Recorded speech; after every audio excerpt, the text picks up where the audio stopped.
We are deserving of launching our business idea.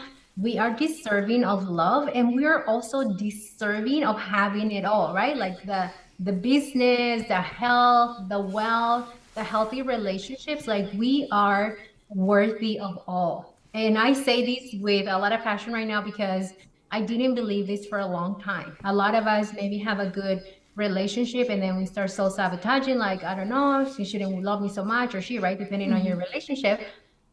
But we are deserving of all because we were created to be happy, we were created to serve, and we were created to live in our purpose. So for you that are listening to the podcast and you're like, I don't deserve it, right? Or no me lo merezco, like you do. So just ask yourself, like, are you willing to do the work that is going to take you to the version of yourself that is going to feel just abundant in all areas of your life?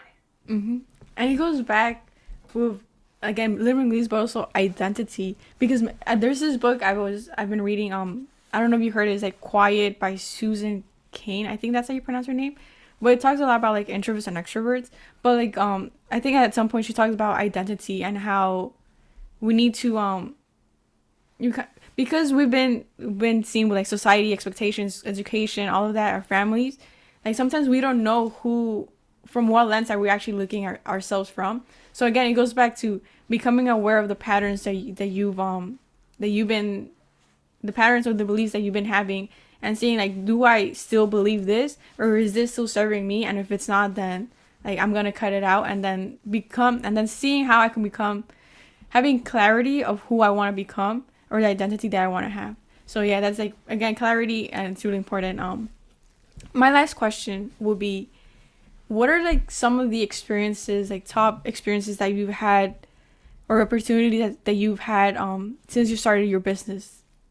Like those achievements, those logos, those like if you would have asked Lucy from like 5 years ago, 10 years ago, she was like, I can't believe like this happened to me. Top achievement. So I'm gonna talk about my business. So when I started my business, I think I was just kind of like, let's see what like I kind of wanted to work with everyone, if I'm being honest, but now I'm being very selective. Like I don't work with everyone.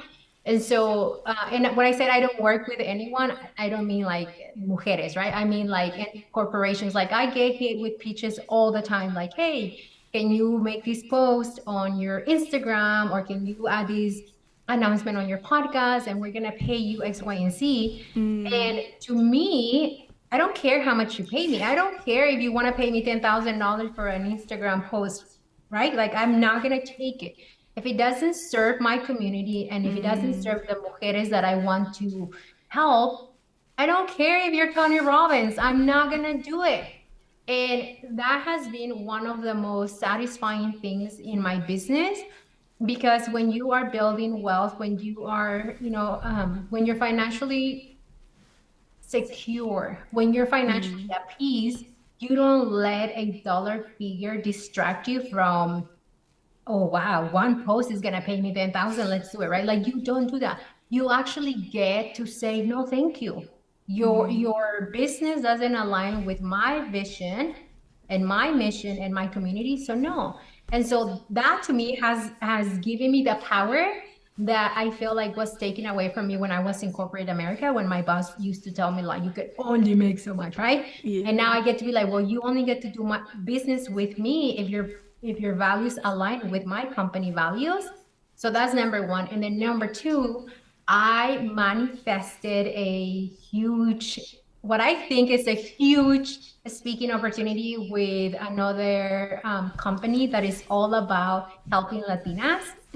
And I've been working on just manifesting, making it happen. And it actually came through, it was in my inbox this year, like the invitation for me to speak. And that just shows that when you don't make everything transactional, things come to you.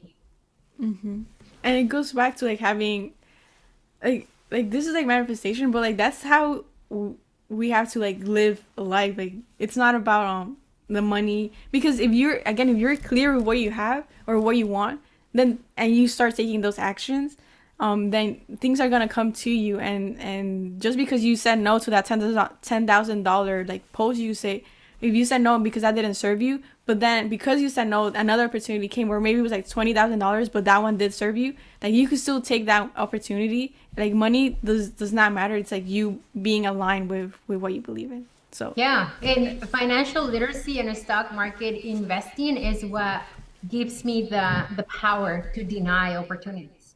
Like I now get so one of the things that I didn't share with you is that I was actually denied access to financial advice by two financial advisors. And now you have no idea how many emails I get from financial advisors that said, we love what you're doing. Can you come? We would love to interview you for a job at our firm. Or they even send me like, would you love to manage 2.5 billion coaching or whatever? Like I get these and I'm like, no, I don't. I don't want to work for you. Like I'm financially in a place where I don't need to work hard for money. Mm, I want to, but I don't need to, right? yeah. And so for me, Say Hola Wealth is all about giving my community the tools and the results that they need, so they can destigmatize the idea of wanting more money. Because when we have more money, we have more options and we're givers. So when Latinas have more money, we're going to give back to our community. We're going to help somebody else thrive and we're going to grab them by the arm and say, come on, amiga, like one of the things that I always say is like, let's build wealth juntas. Like, let's grab each other by the arm and let's go collectively become the wealthy mujeres. And that's actually funny because I interviewed someone, another money coach, and her name is Maribel. I don't know if you heard about her. Her founder of Our Wealth Matters. I don't know if you heard about her, but I know who she is. Yeah. yeah, and they wanted in the episode she was like I'm she gave this let me see if I could explain it properly, but like she's like a lot of us believe like we gotta put each other down, but she was like, no, I wanna bring everybody together. I wanna help everybody I can, so that when we're in the top, like we're celebrating together, like we're having a party together. Hopefully I said that correctly, but there's like a clip if you guys want to go check it out. But yeah, it's like we need to help each other and support each other